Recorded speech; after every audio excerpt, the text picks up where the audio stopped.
27. Vou fazer um salto aqui. 1 Reis capítulo 4, versículos 7 e 27. Aleluia. 1 Reis capítulo 4, versículos 7 e 27.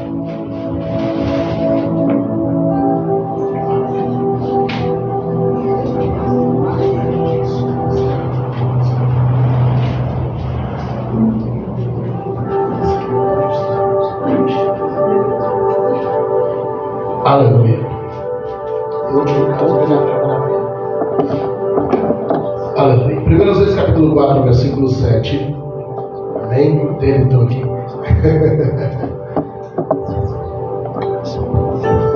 Diz assim: tinha Salomão 12 oficiais sobre todo Israel, que provinham ao rei e à sua casa, e cada um tinha que abastecê-lo por um mês no ano. Versículo 27.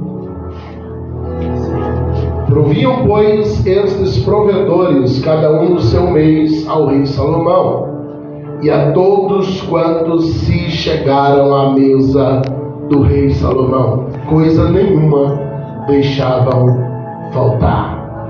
Pai, nós já estamos te adorando, e a tua presença inegavelmente é real no meio de nós. Seja conosco, Pai, agora através da tua palavra. Que quando te adoramos com nossa atenção e glorificação, que o teu Espírito mais uma vez venha sobre nós e nos encha, nos envolva, nos abrace com a tua glória. Nós pedimos a Deus por um derramado especial do teu Espírito ainda neste culto, em nome de Jesus. Amém e amém. Tome seus assentos, fique à vontade. Aleluia. Aleluia. Queridos, esses últimos dias, especialmente de uma quinzena para cá, vai chegando o fim de mês e a gente vê muita conta, toda a própria igreja apertando, algumas coisas não fechando. E obrigado, Maria. Provedores do Rio, vamos falar um pouquinho desse tema. E eu comecei nesses últimos dias a fazer muitos questionamentos com Deus em oração, porque eu entendo que a prosperidade da obra ela passa pela prosperidade do povo, a igreja é gente. E sempre que a igreja tem necessidades, eu oro para Deus prosperar vocês. Amém. Amém? Obrigado, graças a Deus, 2 vai receber. Amém. E eu estava lembrando a Deus, de vez em quando a gente dá uma de ousado, uma de Moisés, eu lembro de Senhor. Falando com Deus em muitos milagres que nós vivemos no início de 2022. O início de 2022 foi aquele início de ano em que muitos irmãos que aqui estão viram empresas pequenas que tinham abertos prosperar, sonhos nascerem, coisas começarem a crescer e alcançar projetos e sonhos financeiros que até então parecia algo inalcançável. Nós desfrutamos de muitas bênçãos financeiras no início de 2022. Eu sei que quem estava com a gente nesse início, mesmo antes da abertura da palavra verdadeira, pode testificar disso. Foi um tempo de muita prosperidade. E eu trazia à tona isso a Deus, dizendo: Deus, muita coisa que nós começamos a viver, muitas promessas que o Senhor fez naquele intervalo, e nós não demos continuidade a muitas dessas vitórias.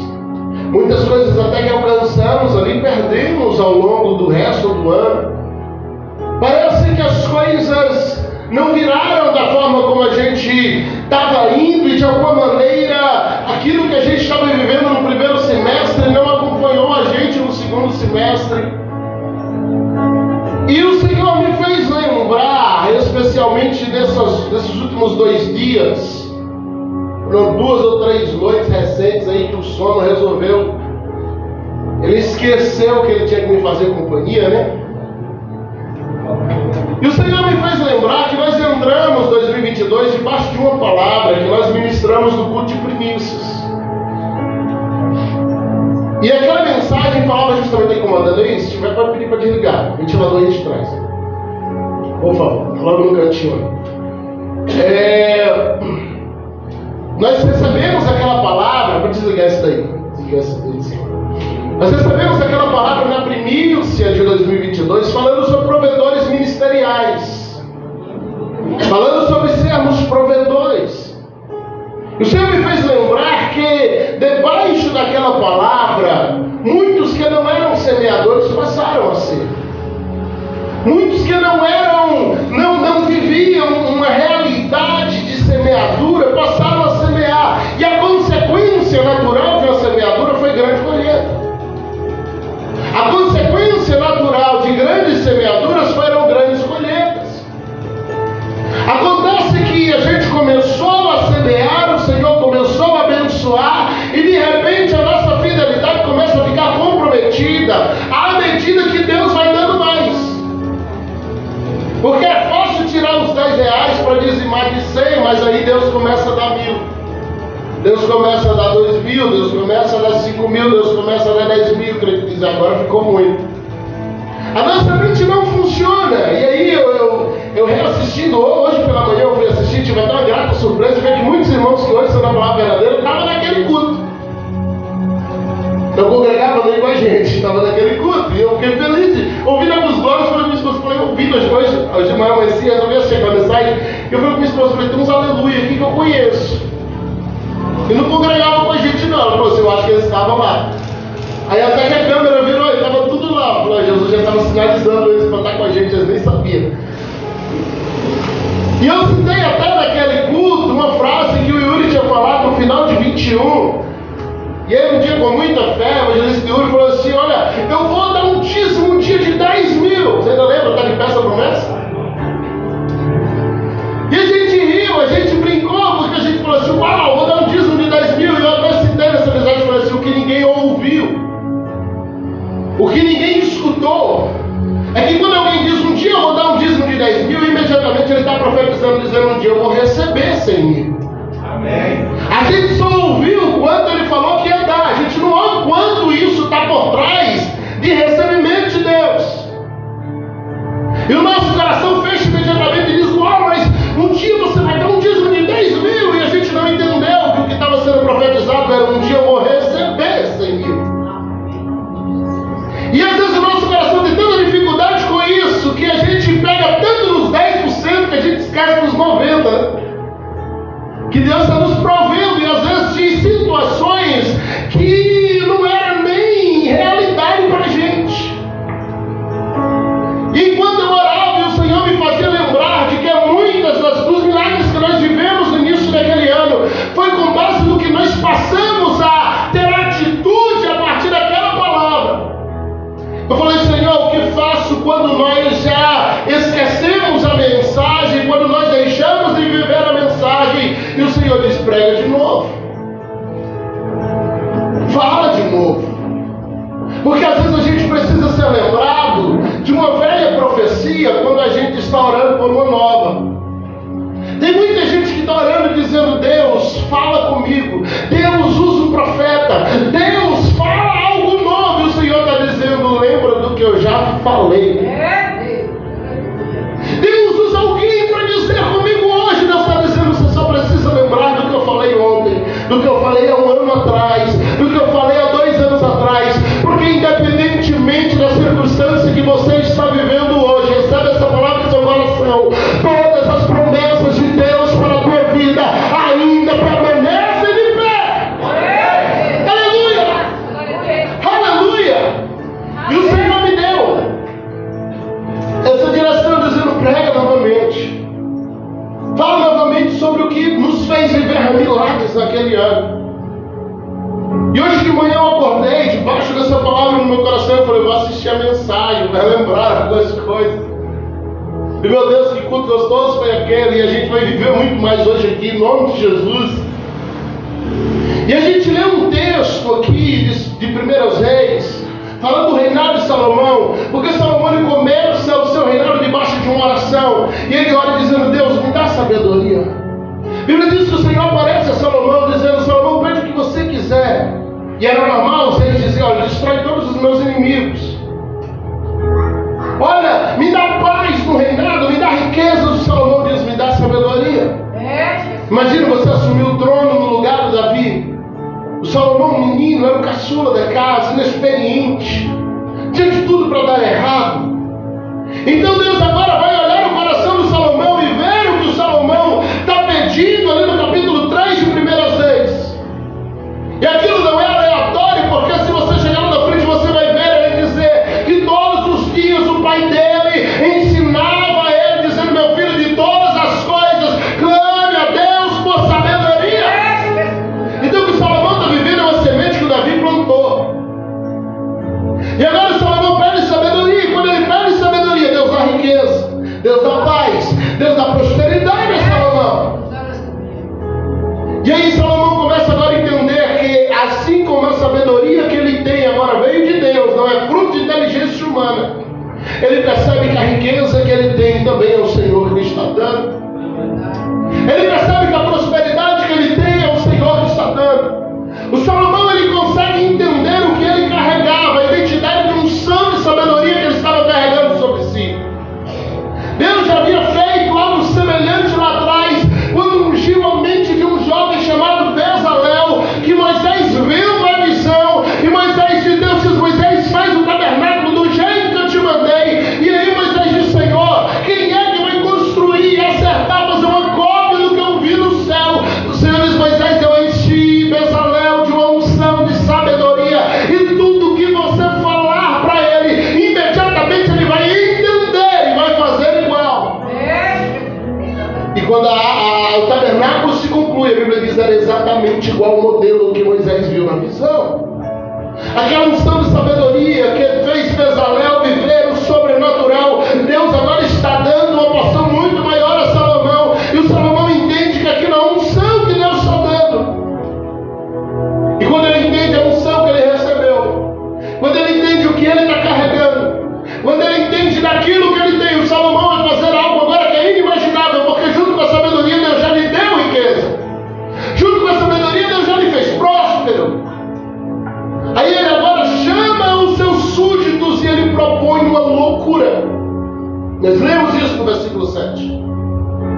Olha, eu quero 7 homens, 12 homens na verdade, 7 é o versículo. Eu quero 12 homens, cada um vai assumir um mês do ano, e nesse mês vocês vão prover a minha casa de tudo que eu precisar. Irmãos, não é uma casinha. Imagine um harém com 1000 mulheres, guarda real, todos os servos da casa. Imagina, sabe, fraco, facinho, 2.500 pessoas para comer meio-dia. Ele está dizendo: eu quero 12 corajosos que vai ofertar a comida dessa casa por 30 dias. Um vai assumir janeiro, outro fevereiro, outro março, outro abril, outro maio. E Salomão propõe algo que é algo louco de se propor. Primeiro, porque ele não precisava. Não era uma necessidade de Salomão. Ele não estava precisando de dinheiro, ele já era rico. Então, é algo louco que ele está propondo. E o mais legal dessa história é que aparecem 12 israelitas que levantam a mão e dizem: eu tomo posse, eu vou fazer esse negócio. Olha, Salomão, escreve meu nome aí no mês de abril, porque o mês de abril é meu. O outro diz: escreve aí no mês de maio, o mês de maio é meu. O outro diz: escreve no mês de junho. E eles vão passando e eles assumem os 12 meses da casa de Salomão.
causa, né? Porque a causa, ela envolve muitas coisas. A gente não tem dificuldade de ofertar para uma coisa. Se ele disser como estamos precisando, viu? Fica a dica. Olha, irmão, nós precisamos comprar uma mesa de som nova e vai custar R$2.000 aqui. Eu queria 20 irmãos, oferta de R$100. A gente não tem dificuldade de ofertar assim. Porque a gente oferta para uma coisa. Mas a gente tem dificuldade de ofertar para uma causa. A gente oferta porque há uma necessidade. A gente vai suprindo necessidade, apagando incêndio. Mas dificilmente a gente traz aquela oferta de gratidão e dizer: Senhor, eu não estou comprando bênção, não estou precisando de nada. Senhor, isso aqui não estou ofertando porque o pastor fez uma campanha, porque o pastor passou um envelope, porque o pastor fez isso, ou fez. Não, meu Deus, eu estou ofertando isso aqui porque eu quero semear, eu quero receber da semeadura aquilo que alguém está recebendo na oração. E esses homens assumem o projeto, eles assumem o propósito. Salomão está entendendo que ele tem uma unção diferente, uma unção que gera prosperidade, e ele passa para os seus liderados dizendo: quem semear nessa unção vai viver milagres. Quem semear nessa unção vai viver prosperidade. Então agora você tem o homem mais rico do mundo pedindo oferta. Você tem o homem mais próspero da sua geração pedindo oferta. E ele está dizendo: eu quero provedores para minha casa. Não era uma oferta qualquer. Não era uma oferta mínima. 1 Reis capítulo 4, versículos 22, acho que a Mariana foi lá para dentro. Consegue colocar para a gente? Versículos 22 e 23. Olha a ofertinha que era. Isso aqui era por dia. Por dia. 4, 22. E as provisões diárias de Salomão eram 30 tonéis da melhor farinha, 60 tonéis de farinha comum. Então ela vai para 90, né? 10 cabeças de gado engordado de cocheira, 20 de gado engordado no pasto. Ela vai para 30. Dividia só para parecer que eram duas coisas diferentes. 100 ovelhas e bodes, bem como servos, gazelas, coças e aves escolhidos. Isso que era por dia. É uma loucura assumir um negócio desse. Mas tem 12 homens que estão dizendo: Salomão, eu vou entrar nesse negócio. Salomão, eu vou entrar nesse projeto. E a Bíblia vai declarar lá no finalzinho do livro de 1 Reis que esses homens começaram a viver a prosperidade no nível da prosperidade que Deus havia derramado sobre Salomão. Eles estão alcançando pela semeadura aquilo que Salomão alcançou pela oração. E por que isso está acontecendo? Porque eles agora não estão semeando em Salomão, mas estão semeando na unção de Salomão. Eles não estão semeando da pessoa de Salomão, mas eles estão semeando na unção que Salomão carrega. Eles estão semeando naquilo que Salomão representa. Então o que Salomão está apresentando para esses homens agora é um caminho de aceleração de Deus. E é isso que nós precisamos voltar a viver. Porque foi isso que Deus profetizou para nós. Um caminho de aceleração.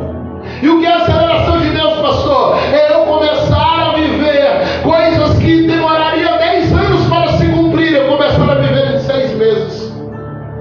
Coisas que eu levaria 10 anos para conquistar, Deus me fazer conquistar em 1 ano ou 1 mês. Coisas que eu levaria meses para viver, Deus começar a antecipar milagres na minha vida.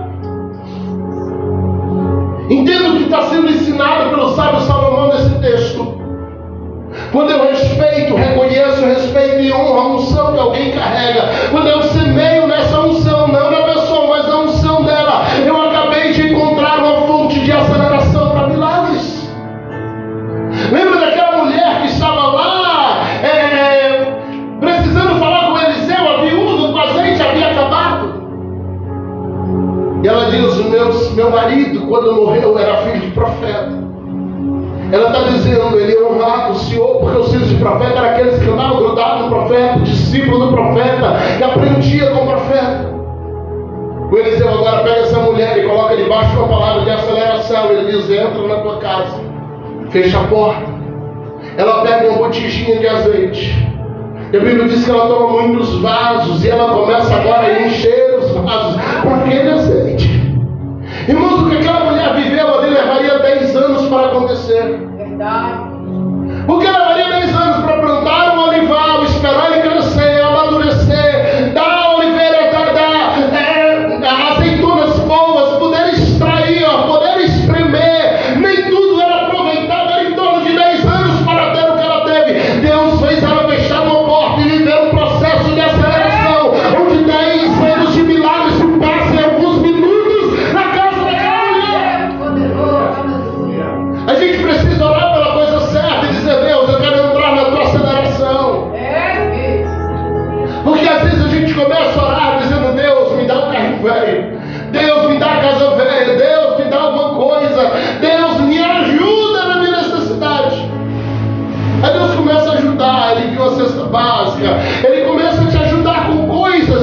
Só que você, ao invés de dizer: Deus, me ajuda, você tem que começar a dizer: Deus, muda a minha situação, Deus, muda o cenário, Deus, faz eu viver coisas diferentes. Aleluia! Eu estava essa semana conversando com alguns pastores, uma reunião semanal que a gente tem, e o pastor Leandro acabou de inaugurar uma igreja linda lá no Alto Maró. Ele falando assim, eu orava dizendo: Deus, nós precisamos de um imóvel. Ele disse que nunca fez oração tão errada. Porque quando foi para ele comprar, o dono apresentou para ele um imóvel, e no imóvel tinha 5 casas velhas para ele derrubar. E só para ele derrubar as casas velhas e tirar os entulhos, ele desgastou 12 mil reais. E ele foi questionar Deus e disse: Deus, eu pedi para o senhor um terreno. O senhor disse: nunca me pediu um terreno, você pediu um imóvel. Ele falou: agora eu aprendi, eu vou orar direito, porque era 12 mil que eu tinha investido na construção. Eu tive que ficar meses lá tirando entulho, porque eu pedia para Deus o imóvel. Ele me deu, não servia, mas deu. Até virar terreno, ele pagou o preço da oração errada. E às vezes a gente vai orando assim. Aí você pode falar assim: mas pastor, e essa questão de semear na unção, de semear na causa, de semear no que essa casa carrega, de semear no evangelho que está sendo pregado aqui, eu poderia trazer isso para o Novo Testamento? Marcos capítulo 9, versículo 41. Olha o que Jesus vai falar aos discípulos, não é outro, é Jesus. Ele diz: porquanto qualquer que vos der a beber um copo de água em meu nome, porque sois discípulos de Cristo, em verdade vos digo que não perderá o seu galardão. Olha que interessante. Jesus não está dizendo assim: quando você pedir um copo de água, alguém te der água porque você está com sede. Amém? Isso aí todo mundo faz. Ninguém vai negar água para alguém que está sangrando. Mas Jesus está dizendo: quando alguém te der um copo de água, por uma causa específica, porque vocês sois meus discípulos. Você está me dando essa água por quê? Porque eu reconheço que você carrega algo de Cristo. Jesus não está falando de coisa grande, não, um copo de água. Alguém chegou para o discípulo e disse: olha, vocês chegaram de viagem, eu quero ofertar um copo de água para vocês. Eles andavam pelo deserto. Aí eles dizem: mas por que você não me conhece? Ele disse: porque eu reconheço Jesus que você carrega. Eu reconheço que você é discípulo de Cristo. Jesus disse: essa foi a causa da oferta. O reconhecimento de quem vocês é, de que você carrega, essa pessoa já ganhou o seu galardão. E ela não vai perdê-lo. Ela tem o seu galardão garantido. Por quê? Porque reconheceu que eles eram discípulos. Então aqui a Bíblia estabelece pelo menos 4 caminhos para a gente entrar no processo de aceleração de Deus. Primeira coisa, eu preciso aprender a investir na unção. A Bíblia vai me ensinar a investir na unção daquele homem. Olha o que a Bíblia vai dizer. A Bíblia diz que Jesus andava com os discípulos fazendo a obra, e algumas mulheres, elas patrocinavam o ministério de Jesus. Aí quando chega lá na frente do texto vai dizer assim: e as mulheres ricas ofertavam no ministério de Jesus. Aquelas mulheres começaram como sendo quem? A que tinha 7 demônios. Era a Joana lá do cantinho, que ninguém sabia de onde era. Aí elas começam ofertando o ministério de Jesus, abençoando o ministério de Jesus. Final do texto, para dizer: havia mulheres ricas. Mas elas começaram ricas? Não, o texto mostra o início delas. Era um início vergonhoso. Mas no final de 3 anos e meio, a Bíblia já está chamando elas de mulheres ricas. Porque à medida que elas investiam na unção, no ministério de Cristo, o Senhor estava prosperando elas. Então existe aquela prosperidade comum que a gente adquire com esforço, que a gente adquire levando anos para conquistar. E existe aquela prosperidade espiritual do azeite da viúva, que o Senhor te dá porque você começa a compreender o processo de aceleração do céu. Então entenda algo biblicamente. A prosperidade do semeador, ela vai ser relativa, ela vai acompanhar a velocidade do ministério que ele investiu. Quando eu invisto em algo, quando eu chego aqui e digo, pastor, eu quero abençoar essa casa, eu quero chegar aqui, eu quero ofertar, se é um som, se é algo que a igreja está precisando, nós vamos ofertar, nós vamos conquistar aquilo que esse som produz, aquilo que vidas são alcançadas como está sendo agora. A velocidade do teu processo de prosperidade já não segue mais os processos comuns, naturais, mas vai seguir um processo de aceleração no nível daquilo que você ofertou, que está produzindo vitória para Cristo, que está produzindo almas para o Rei. Já ouviu uma frase há muitos anos atrás, que missões se faz com pés que vão, com joelhos que se dobram, com mãos que ofertam. Às vezes a gente espera e diz assim, eu quero ser usado por Deus aqui na igreja. Com isso a gente imagina assim, eu virando pregador, obreiro, pastor, porque a gente tem que ser usado por Deus e estar aqui na frente do microfone. E aí tem aquele outro que fala assim, irmão, eu não sou nada, o Senhor só me deu um trabalho, é um trabalho secular. Não, o Senhor vai levantar pessoas assim também, que Ele vai fazer prosperar numa empresa, que Ele vai fazer prosperar num trabalho, para que através dele a obra seja abençoada. Que Ele vai levantar pessoas, que Ele vai levantar como bons médicos, como bons advogados, como bons empresários, e esses patrocinarão a obra também. A gente tem que entender de que maneira Deus quer nos usar. Nem todos conseguirão ou chegarão ao patamar de estar ocupando um cargo na igreja, nem todos têm eloquência na pregação, mas isso não quer dizer que Deus não quer te usar de alguma maneira. Às vezes Deus está te levantando lá no seu trabalho, te prosperando lá, e você não está entendendo que Deus está te chamando para ser um semeador na obra dele. Aleluia! Segunda coisa do processo de aceleração de Deus, precisamos buscar a sabedoria de Deus que gera prosperidade. Isso não tem a ver com o dom da sabedoria da palavra, com a ciência da palavra. Mas quando nós falamos da sabedoria que gera prosperidade, eu falo daquela que esteve sobre Bezalel, daquela que esteve sobre Salomão, e daquela que ao longo da Bíblia esteve sobre Daniel, esteve sobre José, e sobre muitos outros homens. A Bíblia vai mostrar homens sendo revestidos de sabedoria, e isso lhes gerava prosperidade. Que sabedoria é essa, pastor? É aquela que Deus começa a te usar lá no teu setor de trabalho. É aquele que Deus começa a te dar perfeição em coisas que você às vezes não fez nem um curso. É aquele que Deus começa a abrir tua mente para você fazer coisas e todo mundo vende aquilo, mas o céu é mais gostoso. Aí a gente diz, eu sou bom, né? Não, isso aí tem dedo de Deus para os filhos dele. Deus faz, amém? Deus faz. É aquilo que todo mundo faz. A gente tem aqui irmãos que trabalham com onda, com questão de placa, que trabalham com serralheria, tem diversas profissões aqui. Quando a unção de sabedoria vem sobre você, isso é resultado de um coração voluntário, semeador. Isso é resultado desse coração aberto para abençoar a obra. Deus começa a te revestir de uma sabedoria espiritual que vai te fazer se tornar o melhor na tua área. Se é o cabeleireiro, se é o cozinheiro, se é o motorista, Deus vai te fazer ser o melhor. Deus vai te colocar no comando. Deus vai te fazer crescer também na tua vida pessoal. Aleluia! Aleluia! Toma posse disso no teu coração. É hora que o funcionário novo começa a se destacar na empresa e os velhos ficam até com ciúme. E não sabe por quê, mas o patrão está olhando e dizendo, não sei. Quando ele faz, parece que dá mais certo. Quando ele faz, Deus tem dias que Deus faz situações tão sobrenaturais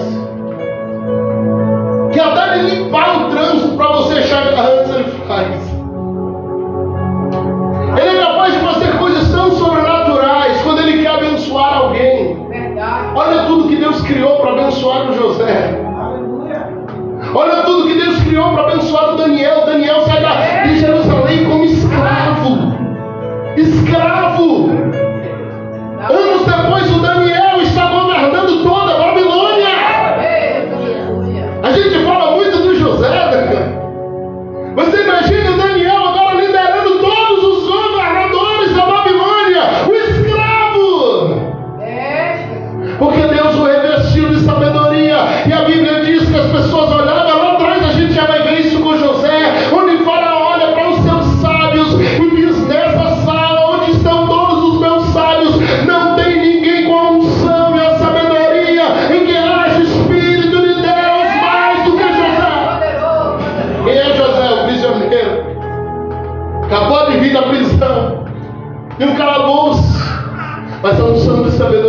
sobre ele. Porque quando o seu coração é dado a Deus, Deus ele se entrega por inteiro, você também. A gente quer receber o tudo de Deus, eu falo sobre isso aqui uns 15 dias atrás. A gente quer receber o tudo de Deus, mas a gente só quer entregar metade. Que o Senhor derrame sobre nós uma unção de sabedoria. Que no teu comércio você seja procurado. E quando alguém precisar de um serviço em meio a tantos iguais a você, com a mesma placa, com o mesmo segmento, Deus vai fazer procurar você. Deus vai abrir porta onde não tem porta. Amém? Toma posse disso no seu coração, porque é só para quem quer receber. Deus vai derramar a unção de prosperidade nos próximos dias sobre toda a igreja em nome de Jesus. Aleluia! Primeira chave: preciso aprender a honrar e semear em unção. Segunda chave: preciso orar pela sabedoria do céu.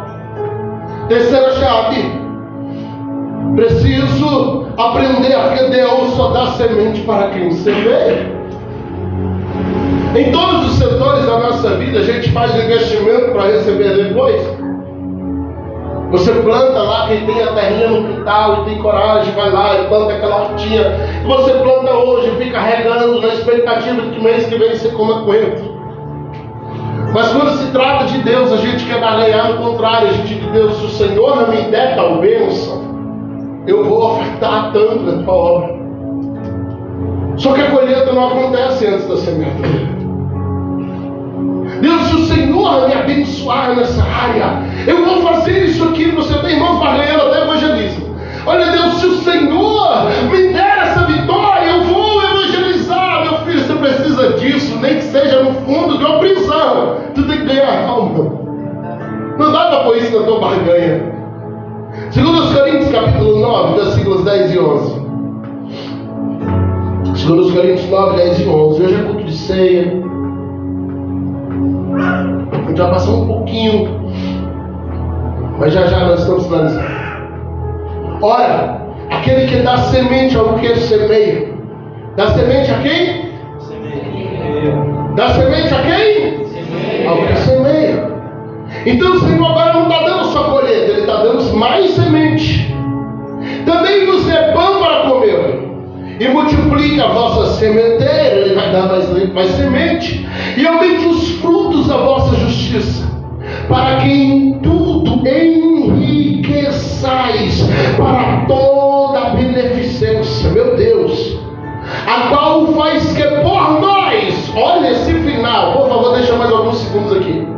A qual se faz que por nós se deem, no plural, pessoas vão dar graças a Deus. Sabe o que é isso aqui? Neemias finalizando o muro. E a Bíblia diz que os inimigos vêm olhar. E diz que eles não conseguiram.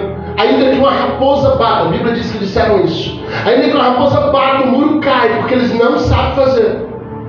Aí quando ele chega lá e vê aquele muro forte, lindo, perfeito. Quem construiu? Um garçom, um bando de gente. Irmão, no capítulo 3 tem uma lista dos construtores. Tem tudo, só não tem pedreiro. É impressionante. Aí a Bíblia diz que eles olham aquele muro perfeito, que não tinha um pedreiro na construção. E eles dizem: verdadeiramente, foi Deus que fez essa obra. Oh, sabe o que é isso? É os apóstolos quando saem da prisão. E os sacerdotes liberando com raiva e dizendo entre si como eles conseguem falar tão bonito. Eles não têm estudo. Aí alguém tem que admitir e dizer assim: deve ter uma unção de Deus por trás desse negócio. Sabe o que é isso? É Deus dando semente a quem semeia. O Senhor está dizendo: outras pessoas vai glorificar a Deus por causa do que Ele vai fazer na tua vida. Aleluia! Glória a Deus! Outras pessoas vai glorificar a Deus, dizendo: rapaz, não era nada. Passava aqui a pé, olha o carro. Aleluia! Eu estava um dia num salão cortando cabelo. Passou alguém. Eu conheço alguém que veio do zero, homem de Deus. E ele passou com um carro lindo, ele tinha acabado de comprar aquele carro. Como eu fiquei feliz por ele. E a pessoa que estava lá cortando meu cabelo junto com os outros, começaram a falar: você viu, pastor aí? Estava a pé até ontem, quando está assim, está vendendo droga. E aonde Deus? Eu falei: Deus, essa é a minha meta. Me enriquece desse jeito. Os outros ficam falando quando eu passar. É porque no meio de tanta gente que estava falando, aí Deus me levou e entendi porque eu tinha que cortar cabelo naquele horário. Aí eu estou de lá dizendo, gente, isso aí não é droga não, ele é homem de Deus, eu conheço o caráter dele. Mas o Deus que eu sigo faz esse tipo de coisa. Um crente que é sincero com ele. Não se preocupa não, irmão, mas pastor, é porque vamos falar, deixa. Não diminua o que Deus está te dando, não viva para ostentação. Mas não diminua o que Deus está te dando. Não precisa mais, pastor, é aquela inveja. Eu preciso se esconder por causa da inveja. O mal olhado, irmão, mal olhado só pega em mal orado. Se você está bem orado, o mal olhado não pega. Então fica bem orado, que o mal olhado fica lá pro inferno, com quem quiser. Desfruta do que Deus está dando. Começa a viver milagres. Mas a semente é para todos, pastor? Não, é para aquele que semeia. E por que Deus espera a gente semear para ele dar semente? Lucas 16, versículos 10 ao 12. E aqui tem um segredo fortíssimo, uma chave daquela que você tem que pegar no seu coração. Lucas 16, 10. Quem é fiel no mínimo, também é fiel no muito. Quem é injusto no mínimo, também é injusto. Parece bater um silêncio agora, né? Quem é fiel no mínimo vai ser fiel. E quem é injusto no mínimo vai ser injusto no muito. Versículo 11. Porque se nas riquezas injustas não fosse fiel, estou dizendo aquela pequena, quem vai te confiar a verdadeira? Se Deus está te dando uma bênção mínima e você não consegue ser fiel a Ele no meio dessa vitória tão pequena, como Ele vai te confiar coisas maiores? Como Ele vai te confiar grandezas? E se no alheio, versículo 12, não fosse fiel, quem vos dará o que é vosso? Esses versículos ele tem uma dupla conotação, porque ele fala também de algo espiritual que, mas trazendo para o cerne da mensagem de hoje, Deus não vai te dar de uma vez aquilo que Ele prometeu, irmão, porque Ele não quer perder tua alma.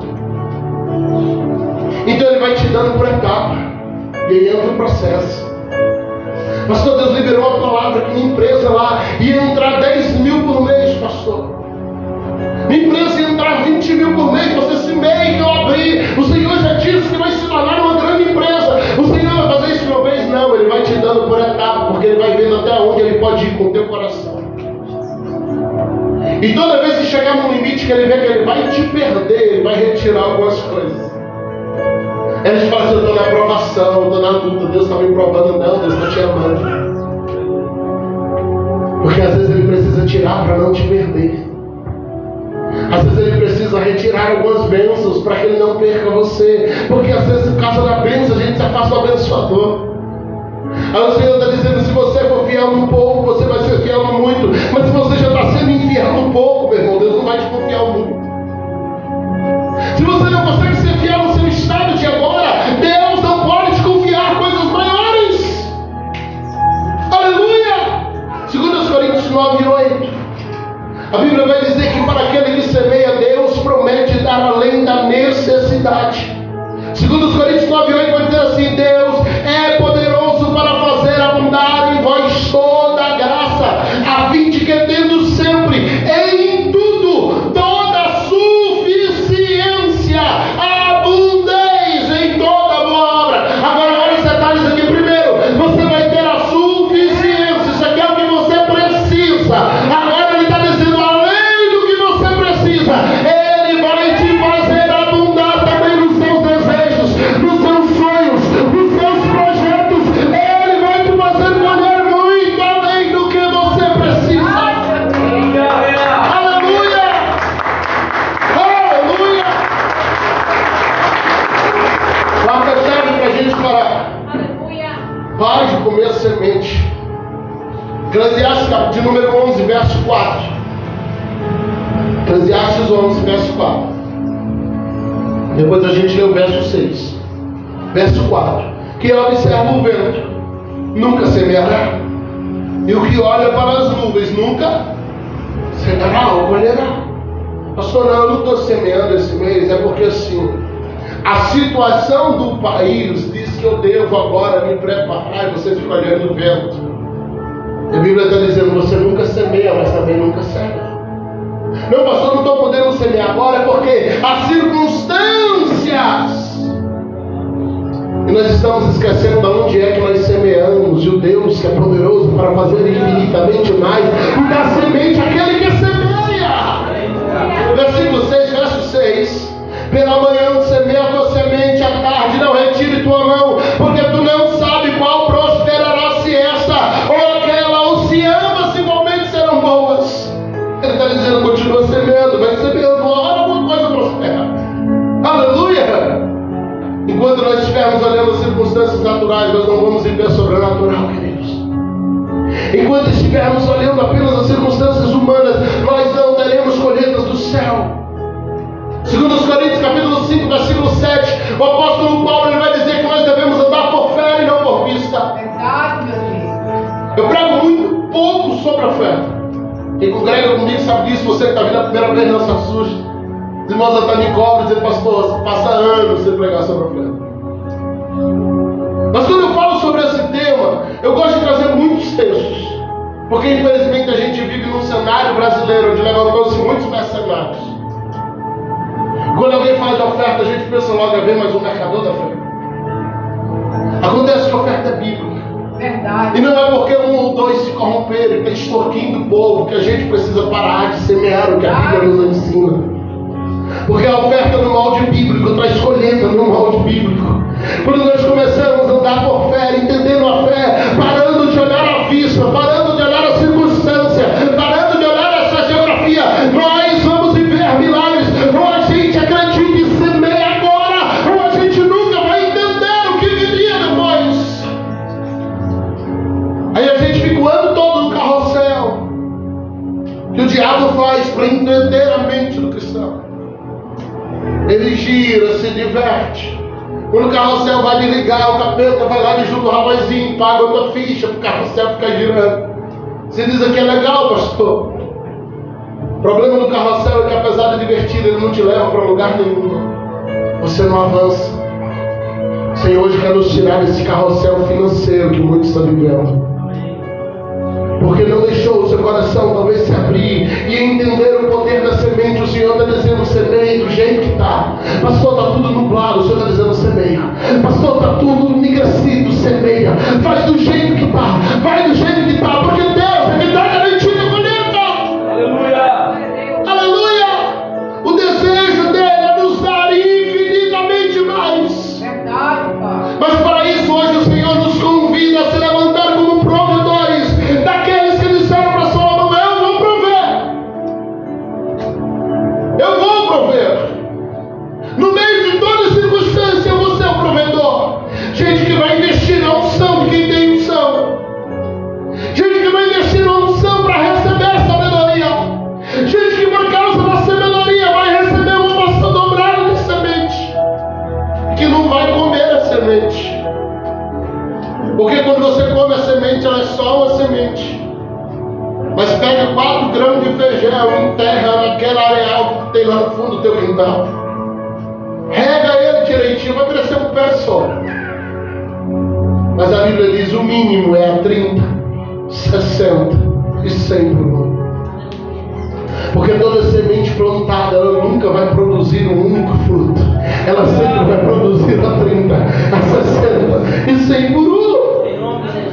Aleluia!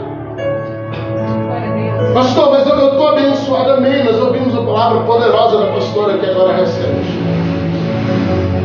Quando Jesus ele promete, ele deixa claro que se você for fiel, ele diz pelo menos 3 coisas não vai faltar ao cristão: o que comer, o que beber e o que vestir. Essas 3 coisas estão garantidas para todo crente. Jesus diz: não vai faltar o que comer, o que beber e o que vestir. Ele diz: buscar o reino de Deus, a sua justiça, e todas estas coisas, ele está falando aquelas 3 coisas do contexto, vos serão acrescentadas: o que comer, o que beber e o que vestir. Agora, não é querer de Deus que você passe a vida apenas com o que comer, o que beber e o que vestir. Não é querer de Deus que você passe o mês, todo mês desesperado para fechar as contas. Não é querer de Deus que os filhos dele fechem todo mês desesperado para conseguir pagar o boleto que venceu. Se bem que tem uns que fazem mais boleto também que o sangue de Jesus, né? Por isso aí Jesus não está responsável. É a fé dos enrolados. Mas não é o querer de Deus que você viva a vida toda desesperado. O Senhor quer nos dar uma paz que excede o entendimento. Nós falamos aqui há alguns meses atrás, ministrando o nosso curso que nós temos aqui, o curso de Teologia do Seminário, do ITPV. Falávamos sobre a palavra salvação, que tem como origem uma palavra chamada sozo. E eu já estou finalizando. A palavra sozo, ela quer dizer salvação, libertação, cura e prosperidade. Todas as vezes que Jesus falou sobre salvação com pessoas que estavam em extremos de desespero, ele usa a palavra sozo, porque ele nunca estava falando só da salvação da alma. A prova disso que ele usa essa palavra enquanto está tirando o pelo das águas que ele está afundando lá junto do barco na tempestade. Porque Jesus nunca falou só da salvação da alma para chegar no céu. Ele nunca quis que sua igreja apenas chegasse no céu e vivesse uma vida de tormento, ainda que ele disse que no mundo teríamos aflições. Verdade, Pai. Mas a palavra bíblica é que nós somos filhos. E se somos filhos, somos também herdeiros. A Bíblia diz que Deus não pode confiar a administração de coisas a meninos. Que quando você é menino, você vai ter menos do que um escravo, porque é menino. Mas ele diz, à medida que esse filho vai adquirindo amadurecimento, à medida que esse filho vai compreendendo, à medida que esse filho vai entendendo o Evangelho, o Senhor vai confiando a administração daquilo que é dele. A gente fala muito da posse, o Senhor quer nos dar acesso. Porque quando eu acesso o que é dele não tem limite. A posse tem. Se ele me dá algo para ser meu, é só meu. É só aquilo. Vai ser o acesso que é dele. E ele é o dono do ouro, da prata, do céu e da terra. E o Senhor nos trouxe aqui hoje para abrir os celeiros do céu e te dar acesso. Talvez você está aqui orando dizendo, Deus, eu quero ter o meu próprio. O Senhor está dizendo, eu quero te dar acesso. Porque se você acessar o que é meu, eu vou prover. Só que a gente precisa entender que a colheita ela tem uma exigência mínima anterior, que é uma semeadura. Cantares de número 2, versos 7 e 8, se eu não me engano agora, vai falar sobre o tempo de cantar Chacô. Eis que passou o inverno, eis que as rolinhas estão cantando. Chegou o tempo da colheita, o que aquele homem está dizendo para a sua noiva. A informação que ela dá para ele nos versos contextuais daquele texto é: eu estava cuidando da vida dos outros, na minha vinha eu não plantei nada. Você sabe o que é o anúncio de chegou o tempo da colheita para alguém que não plantou nada? Então ela passava pelos vinhedos e via todo mundo colhendo, mas ela não plantou nada. Enquanto todos estão colhendo, ela está fechando cerca para tirar raposa e raposinha. Por quê? Porque ela não plantou nada. E ela está fazendo cuidado no tempo da colheita, porque ela não tem o que colher. Quando a gente diz Deus está abrindo de novo os celeiros do céu para a prosperidade, eu preciso que você olhe agora para a tua semeadura e ache alguma coisa para colher aí. Porque homens como Ezequias, Moisés e outros oraram dizendo: Senhor, lembra-te dos dias passados, quando eu me dediquei à tua obra, quando eu me lancei à obediência, quando eu fiz algo para o Senhor precisa ouvir de nós isso também. Pastor, eu estou na fase da colheita, mas eu não tenho que colher, eu não plantei, o que eu vou fazer? Nós vamos fechar cerca hoje. Você vai aprender a plantar. E na próxima colheita, em nome de Jesus, tu vai estar colhendo também. Amém. Pastor, mas o tempo entre o plantio e a colheita demora muito. Então, se houver fidelidade e sinceridade no seu coração, em nome de Jesus, Deus te coloca em um tempo de aceleração. E aquilo que demoraria para ser colhido,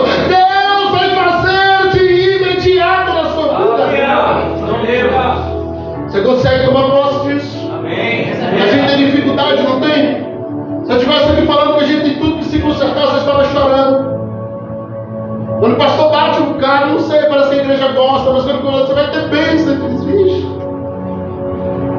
Vai ter vitória, vai ter casamento para os solteiros. Toma posse, irmão. Toma posse.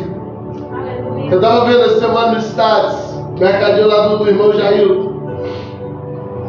Tá lindo lá o terreno, construíram, já abriu o mercado lá, tá vendo só as fotos. Depois eu vou lá pessoalmente. Eu lembro do dia que eu cheguei lá e eles tinham uma mercearia que era no beco da casa. Compraram gôndolas de mercado. E o beco era coberto. Eles encheram o beco da casa de gôndola até o final. E encheu de mercadoria. Coisa linda, tinha de tudo. Nem que seja uma unidade de casa, tinha de tudo. Mas era no beco da casa. Um dia eu cheguei lá e falei assim, tinha um terreno vazio do lado. Eu falei assim, em nome de Jesus, um dia aqui vai ser um mercado. Eu falei, não foi profecia, Deus não mandou falar nada. Não gosto de brincar com isso. Mas Ele mandou eles tomar aquilo no coração e dizer, eu recebo. E passavam os dias e dizer, eu recebo. Eu tomei posse, pastor. Aquele terreno lá vai ser meu irmão. O dono do terreno, eu já testemunhei isso aqui, hoje eu ele ministrou. O dono do terreno apareceu lá de outro estado que ninguém sabia nem quem era. Disse, esse terreno é meu, eu quero vender e vai ser de vocês. Parcelou a Deus dará, fez um monte de negociação, pegou coisas dele, o terreno era deles. Há uns 2 meses eu vi eles postando foto, tá lá um mercadinho lindo no terreno, tomou o terreno todinho. Aí você fala assim, pastor, foi o poder da sua palavra. Não, irmãos, foi o poder da fé dela. Verdade, pai. Porque a profecia tem muito mais a ver com o coração de quem recebe do que com quem fala. Você pode sair de uma mensagem como essa e sua vida ficar a mesma. Ou você pode sair daqui e dizer, quer saber, pastor, eu vou pegar esse negócio todinho para mim. Vai ser meu. E passar um dia, passar 2 e dizer, é meu. Nós tínhamos uma brincadeira no início aqui que a gente precisa voltar. Os caras disputando de modo disso, nessa igreja vai ser meu. Esse ano eu estava lembrando disso. Falei, Jesus, eu não esqueci. O maior dízimo da igreja ainda tem que ser o meu. Eu não estou falando isso para Jesus não prosperar vocês, não. Eu não estou querendo prosperar vocês, eu quero que ele prospere em dobro. E se tu achar ruim, entra na disputa comigo, não tem problema. Chega em casa e diga, não, Jesus, meu dízimo vai ser maior do que o do pastor. Porque, como eu disse, a gente está olhando o que a gente está dando e, na verdade, não está percebendo o que Deus está dando em torno disso. Você consegue tomar posse de uma palavra de bênção ou só de problema? Então fica de pé que eu quero orar pela sua vida. Vamos clamar a Deus agora. Aleluia. Nova bênção. Essa é mesmo, né? Amém. Daqui a pouco a pastora vai estar ministrando a ceia aqui. Aleluia. Aleluia. Nem me olha.